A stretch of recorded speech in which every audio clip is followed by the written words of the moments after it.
안녕하세요. 경제 세 번째 시간 27강입니다. 자, 27강에서는 우리 삶의 질에 대해서 공부를 하게 되는데, 우리 지난번에 아주 짧게 삶의 질에 대한 맛배기, 시식 이런 걸 한번 봤었어요. 근데 이번 단원에서는 27강에서는요.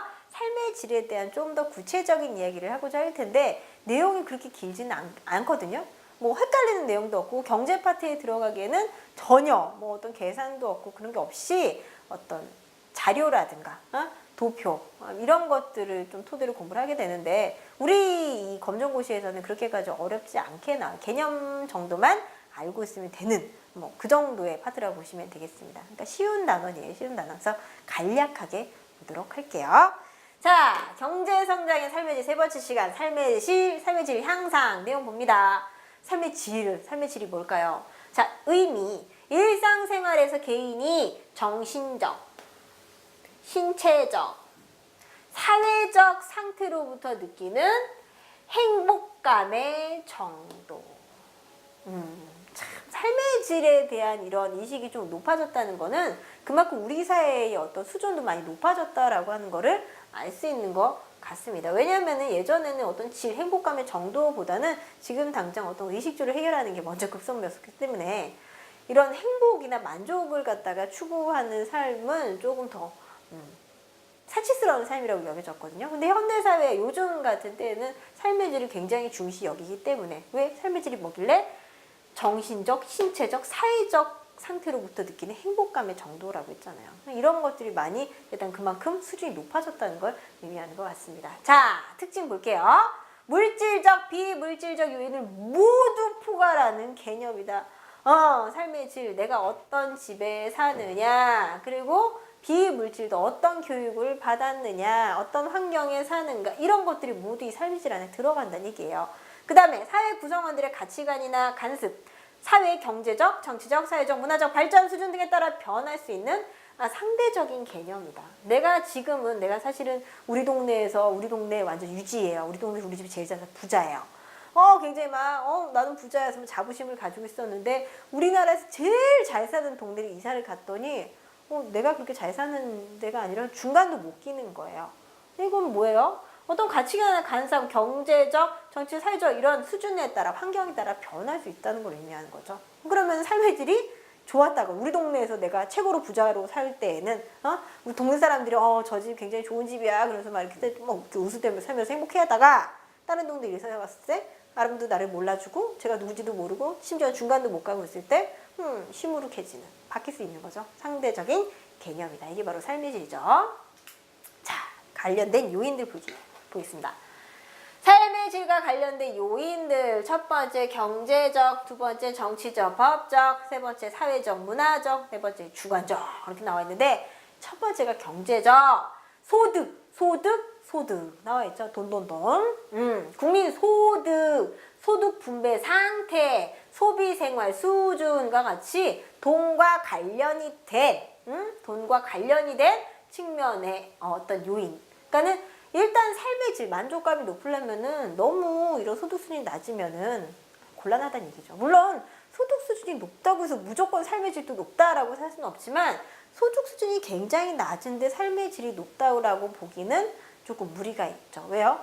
어떤 경제적인, 물질적인 이런 여유가 없기 때문에 그러니까 이건 정말 보편적인 상황에서 얘기하는 거기 때문에 오해 없으시기 바랍니다. 그래서 어쨌거나 경제적인 측면에서 봤을 때는 기본적인 요인으로 소득이 들어간다. 국민소득, 소득 분배 상태, 소비생활 수준 이런 것들을 먼저 보고요. 두 번째는 정치적, 법적 측면, 국민의 자유와 권리 보장, 민주정치의 실현, 시민의 정치 참여 이렇게 나와 있네요.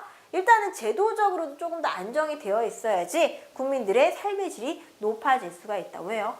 내가 아무리 잘나고 돈이 많고 그래도 그걸 내가 마음대로 할 수가 없어.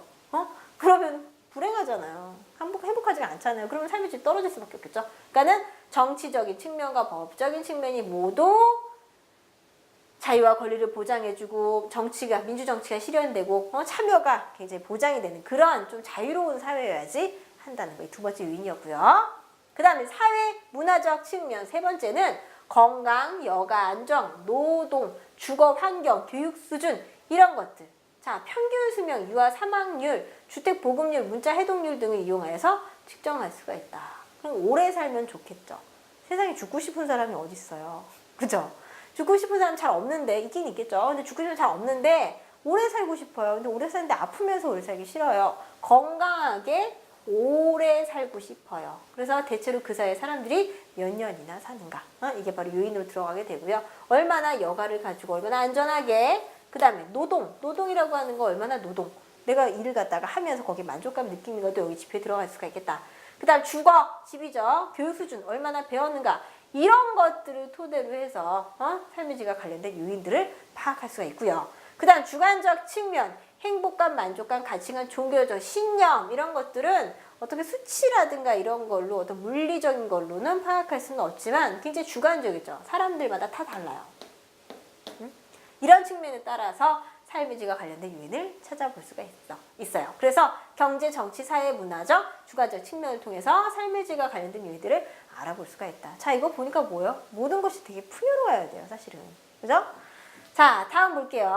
그럼 삶의 질을 측정하는 지표, 삶의 물리적 조건이라는 객관적인 지표를 통해서 평가한다. 객관적 지표는요, 말 그대로 경제적인 거, 뭐 소득이나 주거, 환경, 집 이런 것들을 얘기하고 있는 거고, 주관적인 지표는 개인이 느끼는 추상적, 심리적 만족감, 외부에서 측정하기 어렵다. 그냥 내 개인적으로 나 돈이 하나도 없어. 사실 거지예요. 트럼 세탁기 박스에서 살고 있어. 그래도 내가 행복하면 행복한 거잖아요. 그죠?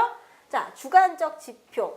개인이 느끼는 추상적, 심리적 만족감이기 때문에 밖에서 저 사람이 진짜로 이 삶의 질이 높다, 행복감을 느끼고 있다. 이런 건 좀 측정하기 불가능하다라고 보는 거죠. 주관적인 지표는 다 다른 거니까. 자, 그러면 이 삶의 질을 향상시키기 위한 방안으로는 어떤 것들이 있을까? 자, 첫 번째 개인적 방안이 나와 있는데 자기계발. 중요하죠. 적성에 맞는 직업을 통한 능력 발휘, 소득의 안정적인 확보, 만족감과 성취감을 확보할 수가 있어야 된다. 알고 보니까는 그 일은 정말 나에게 적성에 맞지가 않아요. 적성에 맞지가 않지만 그 일을 해야지 돈을 많이 벌 수 있어요. 인상을 쓰면서 맨날 그 일하면 불행한 거예요. 돈을 조금 받아도 내가 좋아하는 직업을 갖는 게 중요하죠. 그죠? 그 다음에 소득의 안정적인 확보. 내가 아무리 좋아하는 일이라도 돈을 못 벌면은 그렇게 행복하지 않아요. 지치게 돼 있어요. 그리고 만족감과 성취감. 내가 이걸 했을 때 만족하고 내가 해냈다는 어떤 느낌을 가질 수 있을 때 자기 개발이 되었다 라고 표현할 수가 있고, 자기 개발을 했을 때 삶의 질이 향상될 수가 있다 라고 할 수 있겠죠. 그 다음에 쾌적한 환경을 조성한다. 자원 절약과 환경 보전을 고려한 공동체를 조성하고 일회용품 사용을 자제한다. 대중교통을 이용한다. 자, 이런 것들은 쾌적한 환경을 만들기 위한 활동이라고 볼 수가 있겠죠. 그냥 왜 요즘 사람들은 많이 그러지 않는데 과거에는 길바닥에 쓰레기 버리는 사람들도 엄청 많았어요. 그러면 안 되죠. 그거는 그만큼 의식이 많이 성장하지 못했다는 걸 증명하는 행동이기 때문에 절대 길바닥이나 이런 데 쓰레기 같은 거 버리지 마시고 공중조덕 잘 지킬 때 우리가 바로 우리에게 다 돌아오는 거죠. 쾌적한 환경을 조성할 수가 있게 되다.